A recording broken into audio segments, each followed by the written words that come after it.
Hola y bienvenidos a un nuevo vídeo del arte de invertir. Mucha gente se pregunta si podría haber una nueva crisis económica en el año 2022. En este vídeo te voy a mostrar los 6 principales riesgos que podrían causar esa serie de eventos. Tanto si inviertes en bolsa como si no, esta información te será de utilidad, ya que además veremos cómo se pueden mitigar estos riesgos. Así que vamos a ver. Bien, tengo por aquí una presentación para ver y tratar de ilustrar estos riesgos y cómo pueden evolucionar, ¿de acuerdo? Entonces, el primero y uno de los más importantes es el tema de la subida de los tipos de interés o el fin del dinero fácil. Recientemente la Fed ha dado un cambio radical en su discurso y ha empezado a comentar de que la inflación podría ser algo permanente. Ya sabéis que está estrechamente relacionado los tipos de interés que afectan a casi cualquier persona en la economía, porque si está endeudada en una casa, pues tendrá mayores costes en su deuda, y la valoración de los activos financieros como la bolsa, la renta fija, se va a mover en relación a los tipos de interés y es la principal fuerza que determina su curso posiblemente a corto y medio plazo. ¿De acuerdo? Entonces podemos ver cómo los tipos de interés están en mínimos históricos. Entonces cuando están en mínimos tan solo queda que o sigan igual o suban, ya no se pueden reducir más. Y sobre todo cuando las expectativas de inflación están al alza. Recordemos que estamos en tipos de interés de cero, tanto en Estados Unidos como en Europa, y la media histórica ha sido del 4 al 6%. Entonces, esto reduciría la renta disponible de los consumidores y como el 70% de la economía es consumo, se verían afectados por los beneficios empresariales, con lo cual, si hay menos beneficios, pues las acciones en bolsa tienden a bajar, con lo cual es un riesgo muy importante a monitorizar, dado que recientemente, en las últimas semanas, la Fed incluso ha estado hablando que el facilitamiento cuantitativo o el quantitative easing, que es la impresión de dinero, van a planear reducirlo de forma acelerada, y en episodios anteriores, como en 2018, después de esta reducción acelerada, lo que viene a continuación es una elevación de los tipos de interés. Entonces, ha habido noticias aquí como la de la CNBC donde hablan de que la Fed, que luego el resto de bancos centrales suelen seguir el mismo tipo de eventos, prevén que incluso la primera subida de tipos de interés que podría desencadenar este riesgo se produzca tan pronto como en julio del 2022, cuando esto estaba realmente previsto inicialmente para 2023, con lo cual esos eventos se están acelerando. Y en este gráfico podemos ver, os lo he mostrado alguna vez, la alta correlación que tienen los activos de los bancos centrales, que es al final pues toda esta impresión de dinero fácil o de bajos tipos de interés, fomenta que la línea azul crezca porque cada vez hay más dinero en circulación, con lo cual podéis ver que el comportamiento de la principal bolsa o índice, mundial, sería el S&P 500, tienen una altísima correlación. De hecho, para combatir la reciente crisis del año pasado, el 2020, los bancos centrales tomaron la medida de imprimir cantidades récord de dinero, como se ve aquí, y la línea roja, la bolsa, respondió en consonancia. Con lo cual, desde que se iniciaron estas nuevas políticas monetarias en el año 2009, podemos ver que es un factor determinante en el comportamiento del mercado. Por eso es muy importante monitorizarlo a futuro, ¿de acuerdo? Entonces, ¿qué implicaciones tiene esto? Por ejemplo, gran parte de la sociedad está endeudada, con lo cual la mayoría de las hipotecas, o gran parte de ellas, incluso la gente que refinancia, están a tipo variable, con lo cual, como decíamos antes, si la gente tiene que aportar más dinero para sus deudas, repercute negativamente en el consumo, y como el 70% de la economía es consumo, pues es bastante negativo. El segundo efecto negativo es lo que comentábamos, el ajuste de las valoraciones en bolsa. Todas las valoraciones en bolsa están relacionadas con el activo libre de riesgo, que es la rentabilidad del bono americano o alemán a 10 años. Entonces, si la rentabilidad de este bono sube, porque suben los tipos de interés, las valoraciones tienen que bajar, ¿vale? Una empresa que a lo mejor cotizaba 20 veces beneficios, pues en un nuevo entorno lo lógico pues serían 15 veces beneficios, por poner un ejemplo. Y el peligro también está en los bonos y la renta fija. Mucha gente piensa que son inversiones seguras porque se llame renta fija o porque sean bonos. Al final, si suben los tipos de interés es porque ha habido inflación, con lo cual la inflación es muy negativa para esos activos porque reduce el poder adquisitivo o el poder de compra que tienen ese dinero. Y además, cuanto más duración tenga esa renta fija, si son bonos a 10 años, a 20 años, mayor sería el ajuste en bolsa, mayor sería la bajada, ¿vale? En ese escenario, unido al problema de la inflación. Probablemente, si no hay inflación o no es muy alta, la subida de tipos de interés no sea tan acelerada. Entonces, ¿qué mitigantes se pueden aplicar? Muy importante revisar las deudas a tipo fijo. Si uno está endeudado, lo ideal en estos entornos de tipos de interés bajo es que sean a mayor plazo posible y con un tipo de interés bajo para aprovecharnos de eso y que cuando suban los tipos de interés pues no nos afecte. Si estamos invirtiendo en cualquier clase de activo, ¿vale? Pero principalmente en bolsa o acciones, porque es de lo que trata el canal y es también lo que yo hago en los fondos de inversión, uno tiene que vigilar las valoraciones. En este entorno peligroso de subida de tipos de interés no vale comprar cualquier cosa a cualquier precio, como ha sucedido en los últimos 12-18 meses. Acciones que estén cotizando a 100 veces beneficios, 200, acciones que no tienen beneficios, tienen muchísimo riesgo, sobre todo cuando suban los tipos de interés, porque deja de fomentar este entorno que hemos vivido de especulación, de dinero fácil, que ha elevado las valoraciones de muchos activos especulativos, ¿vale? Y tercero y muy importante, lo que siempre os digo, pensad a largo plazo. Al final, si tú has invertido en una buena compañía, que no tiene deuda, que está bien gestionada y que la valoración tiene sentido, ¿vale? El resultado a largo plazo en una cartera diversificada suele ser satisfactorio, ¿de acuerdo? Hemos hablado mucho del tema de las valoraciones, podéis seguir otros vídeos o directos del canal para aprender más acerca de ello o en detalle pues qué es caro, qué es barato, cómo se valoran, cómo puede evolucionar un negocio, porque no solo es ver la valoración, sino cómo van a ser los beneficios de las compañías a largo plazo.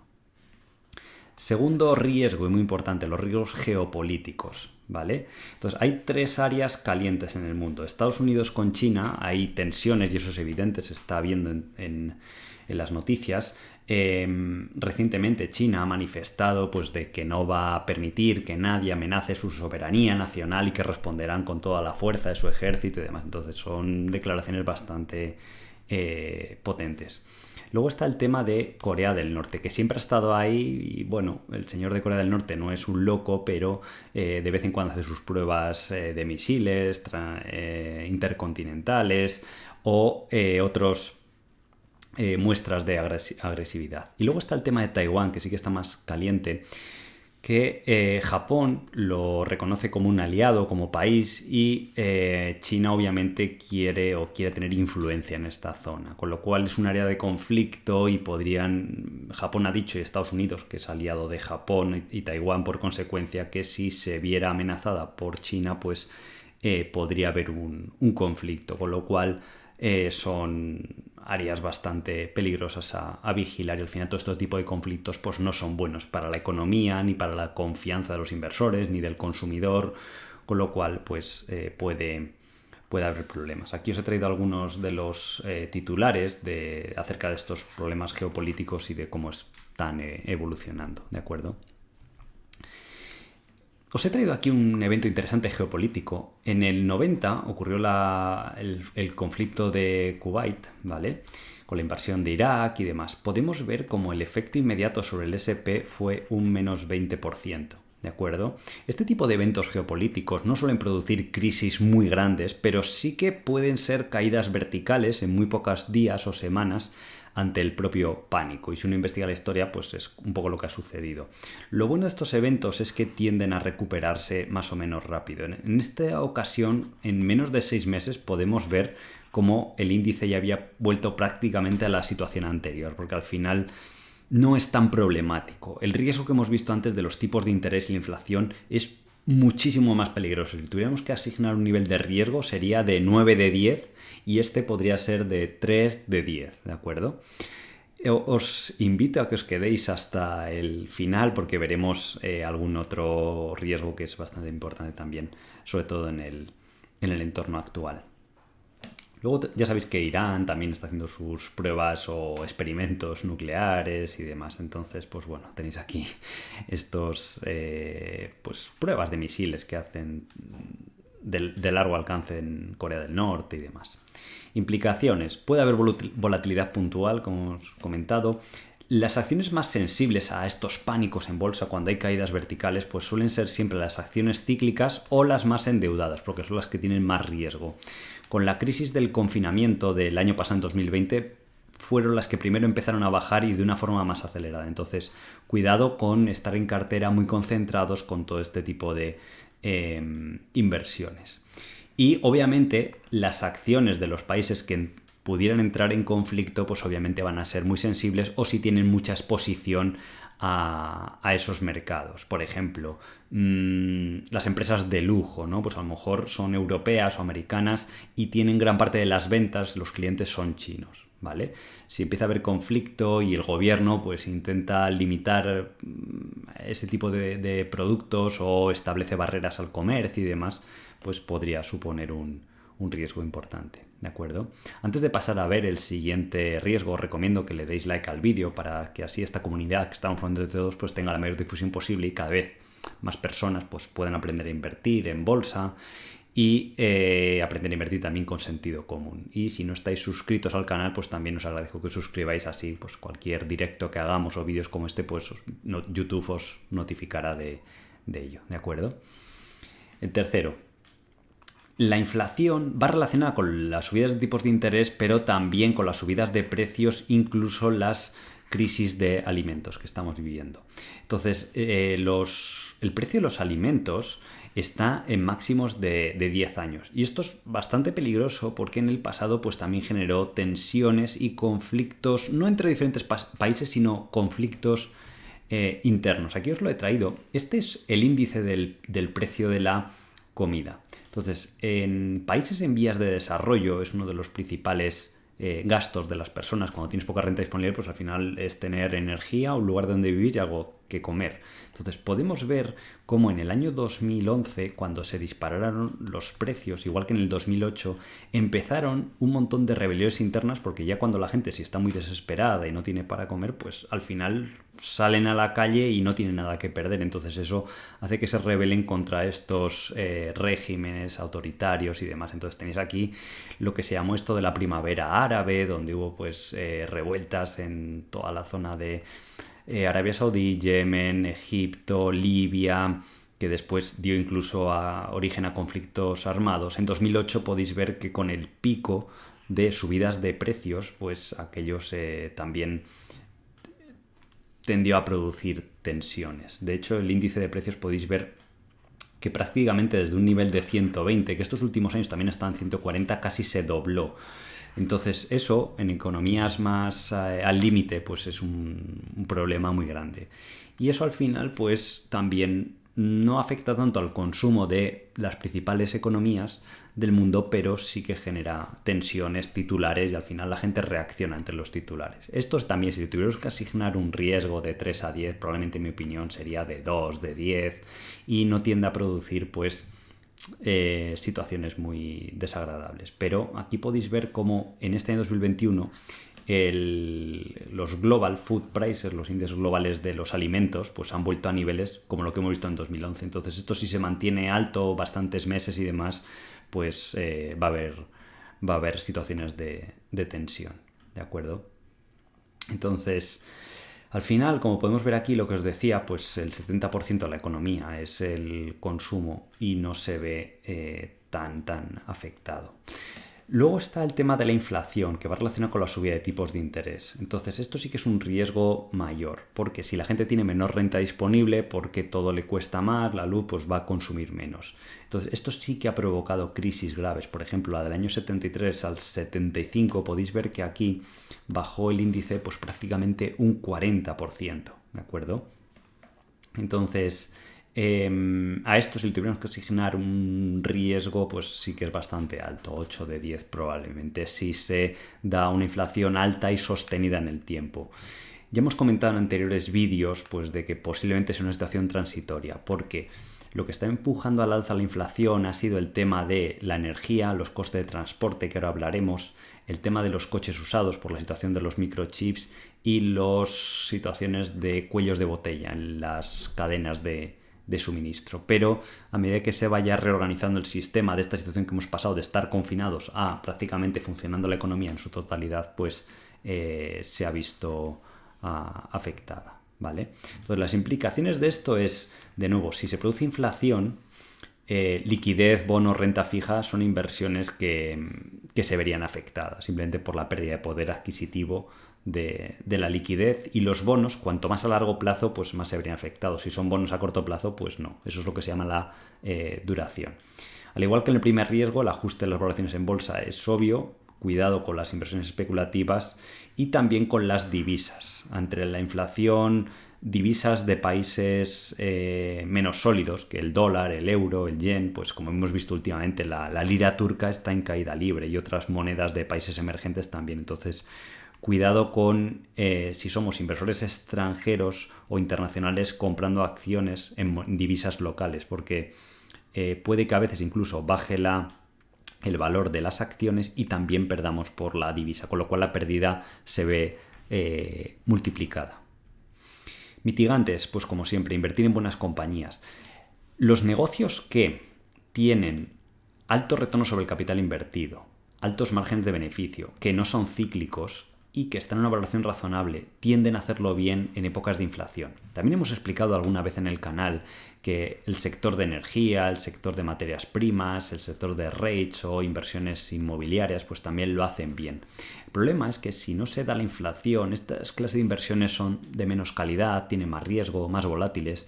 Entonces, uno a veces no puede tener la bolita mágica de ver lo que se va a producir al futuro. Por eso, si uno es agnóstico, este otro tipo de compañías pueden tener un mejor comportamiento a nivel de fundamentales en entornos económicos más difíciles. Por eso, a mí personalmente al menos me parecen más interesantes. Cuanto menos intensivo sea en capital un negocio, probablemente es mejor. Imaginaros una empresa que fabrica automóviles, pues tiene que invertir todos los años mucho en esas fábricas, en robots, son cosas muy costosas. Sin embargo, una empresa, por ejemplo, como Google, que no tiene que invertir mucho en el negocio, porque si sube la inflación te va a costar más esas máquinas, esos robots, pero si tú ya has invertido, porque el negocio de Google es un edificio, el resto son costes variables, los trabajadores y demás. Entonces, en ese entorno, ambas compañías pueden subir los precios. Lo que pasa es que la gente puede prescindir a veces de comprar automóviles, pero los servicios que ofrece Google o, por ejemplo, Procter & Gamble, que hace pues, productos de consumo a diario como pasta de dientes, la gente no tiende a prescindir de ellos, o la gente sigue viendo YouTube, sigue usando el buscador de Google, con lo cual la compañía sigue facturando y puede subir los precios por la inflación, mientras que sus costes se mantienen igual, con lo cual el beneficio tiende a subir de forma más acelerada que en estas otras compañías de menos calidad o que se llaman de consumo discrecional, o sea que puede el consumidor decidir si va a comprar o no va a comprar un automóvil o si va a comprar una casa o no la va a comprar, ¿vale? Entonces, aquí os he puesto algunos ejemplos. Por ejemplo, sector transporte aéreo, pero también aplica por carretera, marítimo y demás. Es un mal sector porque tiene muchos costes fijos. Ellos no controlan las tarifas porque son cuestión de oferta y demanda. Además, la gente tiende a viajar menos o se transportan menos bienes cuando hay crisis económica. Sin embargo, ellos no pueden subir tan fácilmente los precios por esta situación de alta competencia de oferta y demanda. Sin embargo, por ejemplo, Procter & Gamble, lo que decíamos antes, es una empresa de consumo, vende pasta de dientes y la gente, aunque haya, además que se puede ver lo que ha sucedido en anteriores crisis, aunque haya crisis, la gente sigue comprando pasta de dientes o fregasuelos o cualquier elemento de consumo habitual y no se fija tanto en el precio porque es muy bajo, pero la gente sí que se lo piensa dos veces antes de irse de vacaciones o no, si está habiendo crisis o si hay una inflación elevada. Por ejemplo, las constructoras de casas, pues ya vimos lo que pasó en 2008, cuando a la gente se le reduce la renta disponible porque ha habido inflación, pues probablemente se lo piensan antes de comprar una casa. Además, cuando hay inflación tienden a subir los tipos de interés, con lo cual la financiación y la renta que tienes o la hipoteca que tienen que pagar pues es más alta, con lo cual tiende a frenar un poco ese sector, por lo menos a corto y medio plazo. Sin embargo, está en el otro lado, por ejemplo, Moody's, que hace ratings de deuda, de empresas que emiten deuda. Cuando van a subir los tipos de interés, las compañías, de hecho, aceleran la emisión de deuda porque quieren financiarse a un tipo de interés más bajo. Con lo cual significa más ratings de deuda y le beneficia a estas compañías. Incluso después, cuando bajan los tipos de interés, sucede lo opuesto. Las compañías refinancian la deuda. Además, Moody's siempre hay una deuda global muy grande y toda esa deuda va teniendo vencimientos muy constantes de la que se ha emitido en el pasado. Entonces siempre hay que estar renovando esas deudas porque el mundo funciona así, desafortunadamente, y alguien tiene que hacer el rating de esas deudas, ¿vale? Entonces por eso se convierte en negocios bastante más predecibles a nivel de ingresos y de beneficios. O por ejemplo Charter Communications.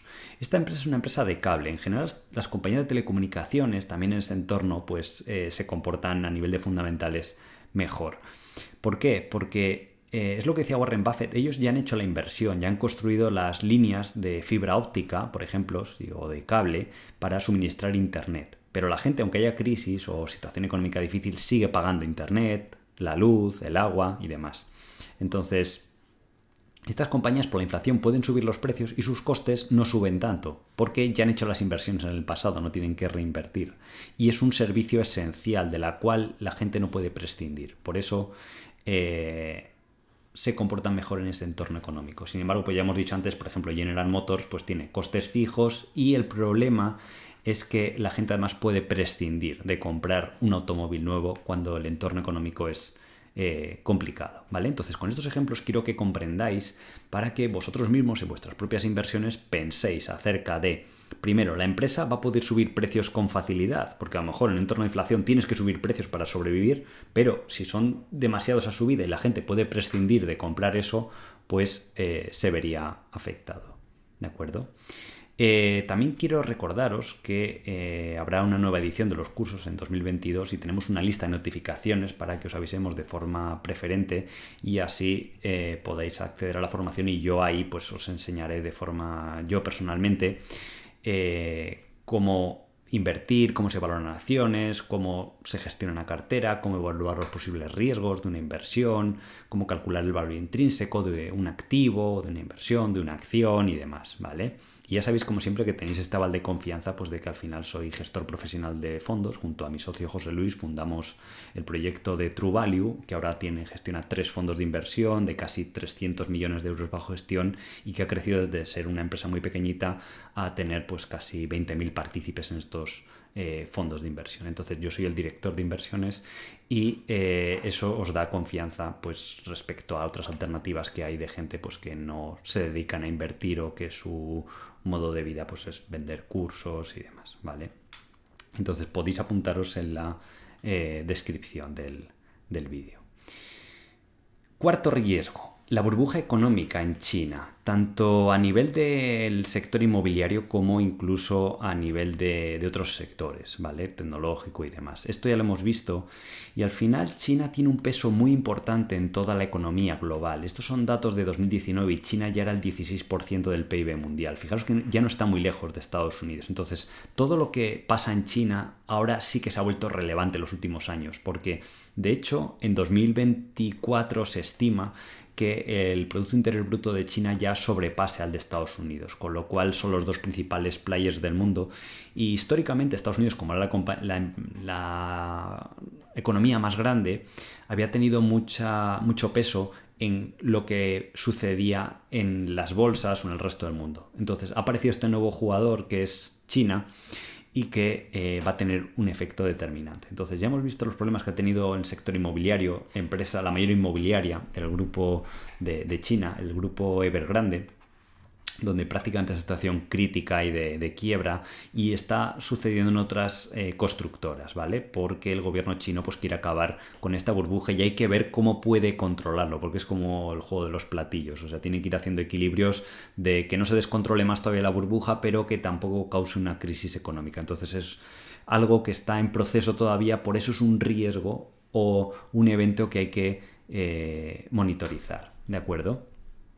Entonces, ya vimos en el año 2008 cómo la crisis inmobiliaria de Estados Unidos acabó contagiando al resto del mundo y acabó también causando problemas de financiación donde nadie se fiaba de nadie y nadie quería prestar dinero, porque al final el sector inmobiliario es probablemente de los mayores de la economía y es un sector que intrínsecamente funciona con deuda. La mayoría de las personas pues tienen su hipoteca y demás, con lo cual si empieza a haber un colapso en cadena, nadie se fía de nadie, nadie presta dinero, con lo cual pues tiende a frenarse y afecta al resto de la economía.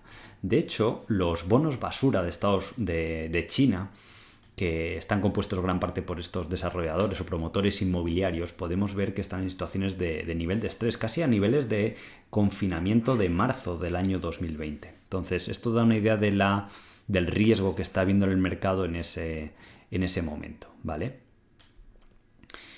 Y luego además no solo está el riesgo de las propiedades o del sector inmobiliario, sino que ya sabéis que últimamente los grandes tecnológicas chinas que se fueron a cotizar a Estados Unidos, pues Estados Unidos con estas tensiones geopolíticas que decíamos anteriormente, pues han dicho que tienen que empezar a cumplir con los requisitos de auditoría y de transparencia en sus cuentas, en su gobierno corporativo, pues igual que las compañías americanas, por eso están cotizando en Estados Unidos. Entonces, hace un año exactamente se aprobó un deadline que era en los próximos 3 años tenían que cumplirlo. Ya han pasado un año, entonces solo quedan 2 años y no parece que haya cooperación entre el gobierno chino y americano para que eso suceda. Entonces podría suceder el escenario caótico de que dejasen de cotizar las acciones de grandes compañías en Estados Unidos como Alibaba, Baidu, Tencent y todas estas, ¿de acuerdo? Entonces, eso es un riesgo que generaría pues una crisis de confianza y demás. De nuevo, si le tuviéramos que asignar a esto un nivel de riesgo, no es de 3 de 10, pero tampoco es de los máximos tipo subida de interés, probablemente está de 6 a 7.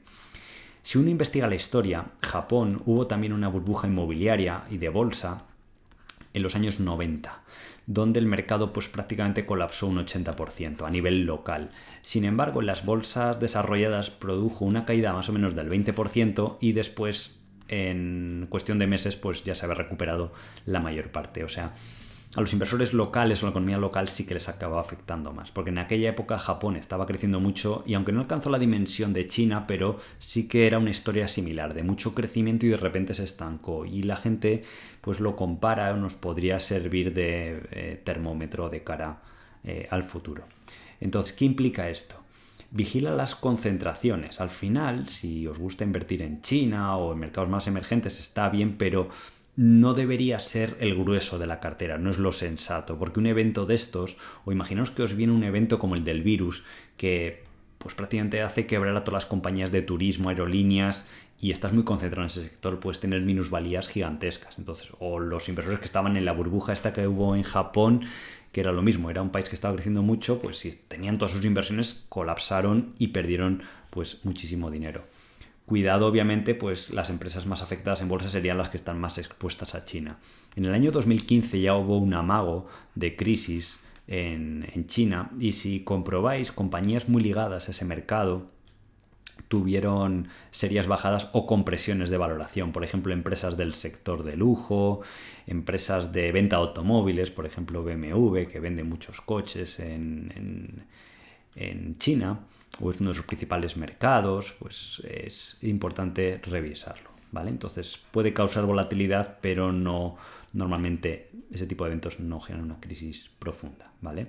Antes de continuar, siempre quiero recordaros que todo lo que vemos en el canal es con este fin informativo, divulgativo, de formación para que aprendáis a invertir y sabéis que si compráis acciones pues tienen riesgo de mercado, de liquidez y demás. Y al final estos son simplemente mis opiniones personales, trato de mostraros los hechos como son y que luego de esta forma vosotros podéis aprender, ¿de acuerdo? Pero no está pensado para que sea un servicio de asesoría o demás, ¿vale? Sino que es con este carácter pues de que podáis aprender, porque al final lo bonito de la bolsa es que aprendéis a hacerlo por vosotros mismos. No conozco a nadie que simplemente pidiendo consejo, opinión a otra persona, pues haya tenido éxito invirtiendo.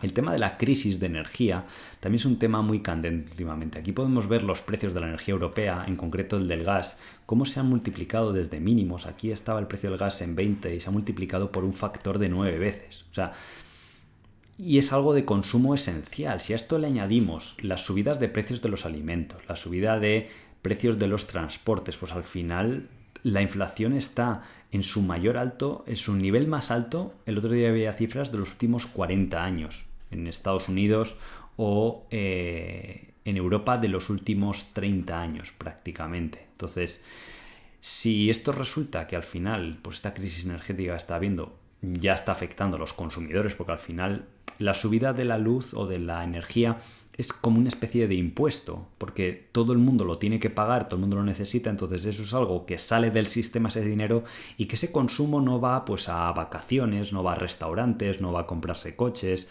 que es al final lo que mueve los beneficios empresariales y por consecuencia las acciones en bolsa, ¿vale? Aquí podemos ver de nuevo más precios de la energía y cómo han evolucionado y cuánto han subido, dependiendo si es, por ejemplo, el petróleo Brent o el gas licuado, los precios de la energía alemana, el precio del carbón también, que también se usa para bastante producción energética. Estamos viendo subidas del 400%, del 800%, pero es un entorno que no se había visto desde hace años y que genera bastante incertidumbre de cara al año 2022 y a este posible colapso económico o crisis, ¿vale? Las implicaciones de este evento. Las empresas de energía ciertamente se están beneficiando, ante un escenario de inflación también se verían beneficiadas, con lo cual pues es de entender que los últimos meses ha sido un sector muy de moda para invertir y que ha tenido un buen rendimiento. Pero es importante recordar los riesgos de estas compañías que son cíclicas y lo he explicado alguna vez en un directo. El tema de la energía, sobre todo el gas, que afecta mucho, los pozos de gas o de petróleo tardan en ponerse en funcionamiento de 3 a 6 meses. Entonces, hay una oferta latente que cuando los precios suben, pues la gente los activa esos pozos para beneficiarse de los precios altos. Sin embargo, cuando bajan los precios, pues dicen, oye, no voy a sacar petróleo con pérdida o gas, y los cierran. Entonces ese proceso tarda de 3 a 6 meses desde que los precios suben y la gente empieza a reactivarlo. Entonces los precios empezaron a estar altos en septiembre, con lo cual ya han pasado 3 y a medida que va pasando el invierno, que es cuando más energía se consume y demás, pues lo que se comenta o lo que se estima es que a partir de marzo o algo así, pues se normalice ya un poquito la situación. Esto podría derivar en, si se convierte en una situación permanente de energía, donde pues también es verdad que estos últimos años, con todo esto del ESG, el respeto al medio ambiente, pues se ha desincentivado mucho la inversión en petróleo y gas. Entonces la gente no ha habido suficiente oferta, entonces si no hay oferta y la demanda sigue siendo igual, ¿qué tienen que hacer los precios? Subir, ¿de acuerdo? Entonces puede que eso provoque una situación permanente de precios de energía elevados, con lo cual significa inflación, con lo cual subida de tipos de interés, que es pues uno de los principales riesgos de crisis económica. Y al final pues esto también deriva en volatilidad, ¿vale?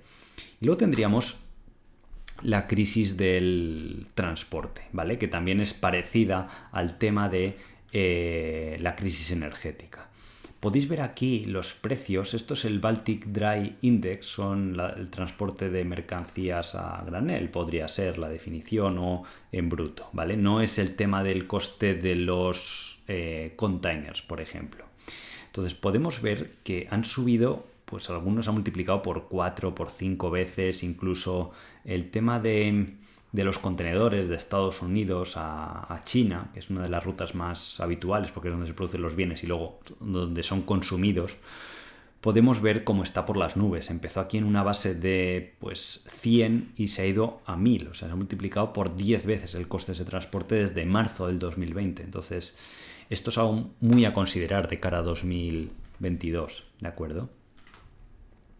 Podemos ver aquí también el tema de los precios del transporte de contenedores, como también pues más o menos confirma los diferentes... Depende el estudio que se mire. Estos son costes globales de contenedores de transporte.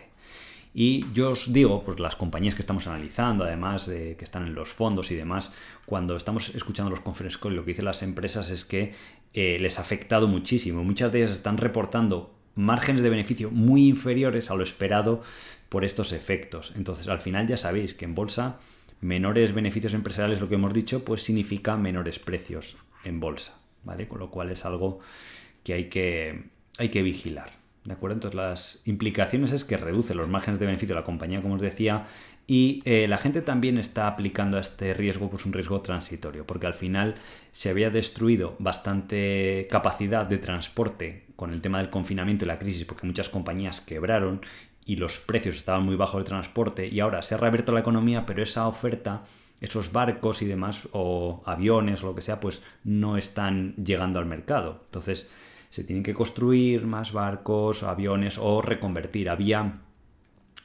muchos aviones que estaban destinados a transporte de carga y que ahora, como están volviendo los pasajeros, pues se reconvierten de carga a pasajeros. Entonces, esos cambios en la estructura del mercado pues tarda un tiempo en digerirse. De nuevo, si le tuvimos que asignar un nivel de riesgo de 1 a 10, pues a lo mejor sería 3 a 10, también un nivel bastante bajo, ¿de acuerdo? Entonces lo que os decía antes, simplemente agradeceros que habéis llegado hasta aquí en la parte del vídeo. Ahora os voy a comentar un pequeño bonus. Lo que os decía, si queréis formaros conmigo, yo personalmente os estaré enseñando temas de bolsa, de inversiones, de mercados financieros, siempre desde un punto de vista muy práctico, muy aplicado. Llevamos ya muchos años haciendo estos cursos, los alumnos están muy contentos y siempre se suelen agotar las plazas y demás, con lo cual podéis apuntaros en la descripción. Podríamos mencionar un séptimo riesgo a nivel de bonus para los que habéis llegado hasta el final, que es la burbuja de valoraciones que hay en bolsa. Hemos visto en otros directos que ha entrado mucho capital y muchos nuevos inversores a la bolsa, ¿vale? De hecho, hay una cifra de que han entrado a bolsa recientemente más dinero que en los 20 años anteriores de bolsa, en apenas un año y medio. ¿Vale? Eso os da una idea de la euforia que hay. Y hay mucha euforia pues, en todo lo que son IPOs, salidas a bolsa de empresas tecnológicas, los famosos SPACs, los meme stocks, energías renovables, las acciones de vehículos eléctricos, ciertas acciones SaaS en la nube o tecnológicas. Hay muchos sectores a valoraciones elevadísimas, muy por encima de sus medias históricas, y eso es un hecho evidente y comprobable. Todo el tema de blockchain, criptomonedas y demás. Son tecnologías buenas y que, al igual que la burbuja.com, cambiaron el futuro. Lo que pasa es que los inversores descuentan ese futuro más lejano al presente más inmediato. Por eso se producen subidas parabólicas en bolsa y ese es otro riesgo para la economía.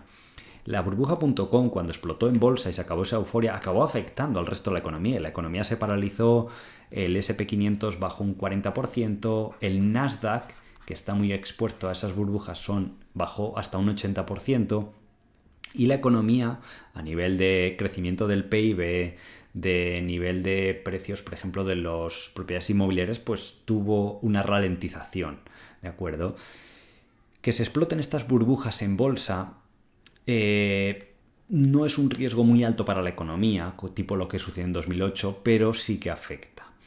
¿Cómo se evita o qué mitigantes podemos aplicar? Primero, no invertir en cosas que estén sobrevaloradas o donde esté la euforia. Porque cuando esa euforia cesa, lo decía el otro día Michael Burry en Twitter, los movimientos parabólicos en bolsa de subida no se resuelven de forma lateral. O sea, igual que sube, baja.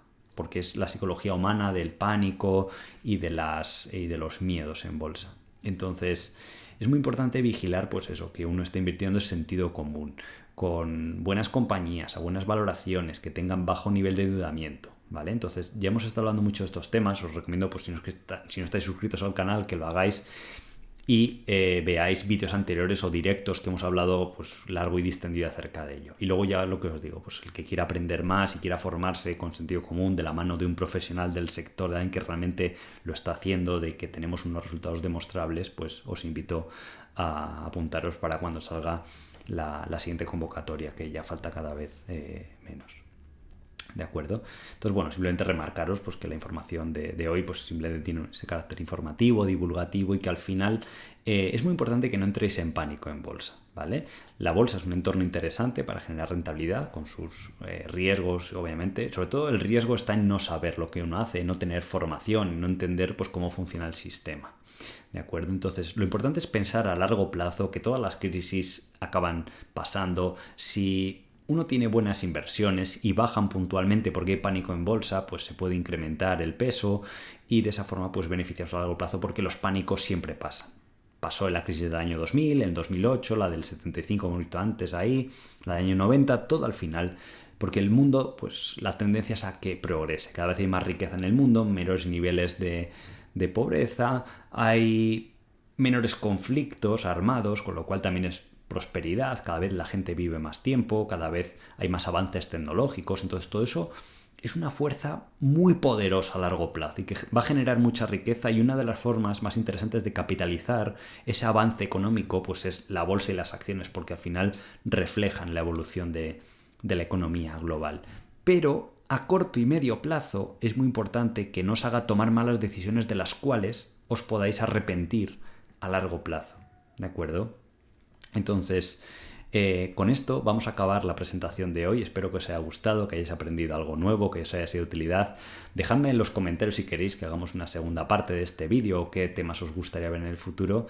Y sin más, nos despedimos hasta el próximo vídeo. Un saludo y buena inversión. Hasta luego.